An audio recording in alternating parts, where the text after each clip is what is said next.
Okay, so this is a big topic. The monkey brain. So I've been thinking about how we all have this monkey brain. It's what the mind does automatically without consciously thinking, and it's such an interesting part of the human condition because we all have this monkey brain. We all have habits, and we all have behaviors that are governed by impulse. And all of these impulsive habitual behaviors, this is what I'm calling the monkey brain. And basically what's happening internally inside the monkey brain is that there are neurotransmitters that create brain states and guide the body, like the mind controls the body with the combination of these neurotransmitters. So one that's like been research, and part of the internet sphere is dopamine. And the way dopamine works, and most of these neurotransmitters work, is that they're survival mechanisms for the body. So when the body was trying to survive in times of scarcity in hunter gatherer caveman type societies, dopamine would facilitate motivation for the body to go and do functional things, right? So like cold water therapy was when the body gets really cold, instead of lying down to die, it will pump out dopamine, and then the body will go and find a way to create warmth and shelter. It's the same with food. Like if the body's in a fasted state and it's starving, it's not going to lie down there and die because there's no food energy inside the body. The body's going to start pumping out cortisol, and it's going to start pumping out dopamine, so that the body gets up and starts hunting for animals to find food, or foraging, or whatever. And so the body has these neurotransmitters and this monkey brain that allows it to survive in times of scarcity as an animal. And what's happened is that we are no longer in times of scarcity, and our animal existence is still part of the biological condition, right? The human condition is still, there's still a monkey brain in there. And what society has done is it's created an economy that feeds itself, like the economy, like certain people who provide these services, they capitalize on the monkey brain of other people. So if you think about every addictive substance, and if you think about every addictive kind of behavior, from gambling to internet shopping to consumerism in the 80s to the coffee addiction that we have, to cigarettes, to pornography, to binge watching TV, and like everything, like even social media right now. I think a lot of people, myself included, we struggle with this propensity to engage in dopamine loop like behavior. So, you wake up in the morning and you go sit on the toilet and you scroll your social media. You go downstairs, and the first thing you do is you have to make your coffee. And all of this monkey brain behavior, it's mildly addictive, but I don't want to get into that definition because, if it's just like a daily habit, is it addictive? Can you function without it? Is it addictive? The fact that you're doing it like repeatedly, day in, day out, is sort of what I'm concerned about. The problem with these behaviors, right, like all of these little dopamine loops, is that they're just to entertain. They're totally passive. Like, you don't accomplish anything in them. You're strictly entertained. You watch a TV show for half an hour, you binge watch your show for 6 hours. You are simply entertained. You are not actually doing anything productive, right? It's the same with gambling. You can go spend all your money, you can win some money, but you don't actually get anything out of it. Same with, whatever addictive substance you're into, whatever addictive habit you're into, whatever consumers, those aren't productive. That's just having more things, and you die with those things.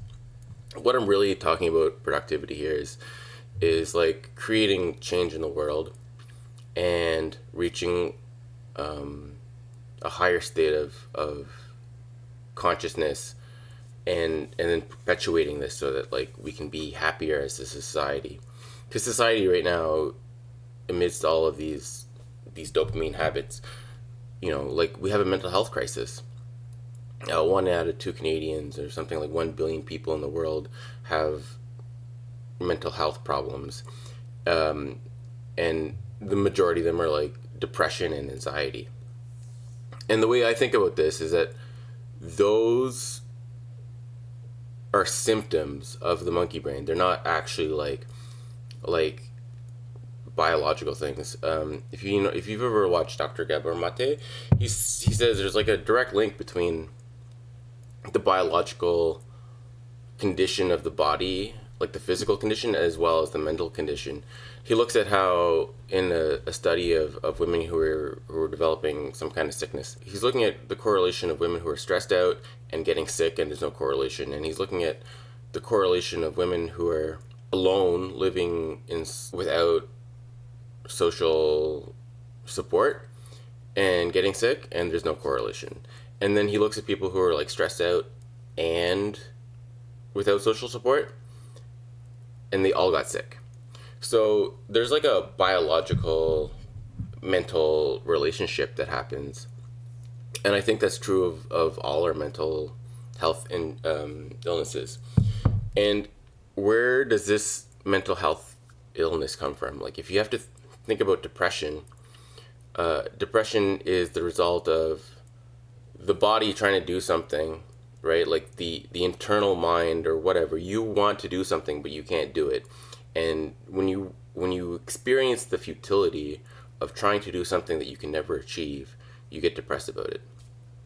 So like, if you wake up in the morning and you don't want to do anything, it's because you feel like there's no reason to do anything at all. And so the way to cure depression is actually to find a reason. And that's because we have a monkey brain. So what happens with the monkey brain is that the body is taking control over like the entirety of the bot of what you yourself are doing. And when you let the body control it, it acts like an animal. And that's why you end up with addictions, because you perform simple dopamine and pleasurable activities, and you loop on them like a hamster on a cartwheel who's just running all day, chasing the next hit of dopamine constantly. Or like rats in a cage, they just sit there and they do cocaine all day until they die. And it's a fruitless existence, right? Because there's no purpose. And so if you want to cure your depression, you need to find your own self-purpose. Like, what does that mean? That means you need to understand that you're a monkey. I'm going to borrow from Jung on this one, but he's not the only one to say it like this. I imagine Heidegger would have said the same thing. And any number, I don't know who else. I've read all of them. Buddha and Jesus all have their own way of saying, go and do something that's purposeful, right? And that's because when you understand that you're a monkey, you can change your monkey behavior. Well, you can stop acting like a monkey, right? So I think a really good example is when you are in a stressful situation and then you become reactive, right? That's the monkey brain, like taking the fight or flight response. And it either lashes out and fights against it, or it runs away. There are times where your body is taking control over your behavior and you're not conscious about it. So all of your unconscious behavior is monkey behavior. And what you want to do if you want to escape the monkey brain is first to become aware of it. And then in becoming aware of it, you can pause and do something different. So the first thing to do is to do nothing, because that's the easiest thing to do. And then, there's probably secondaries to breathe and remember to breathe. And then you can consciously choose a different course of action.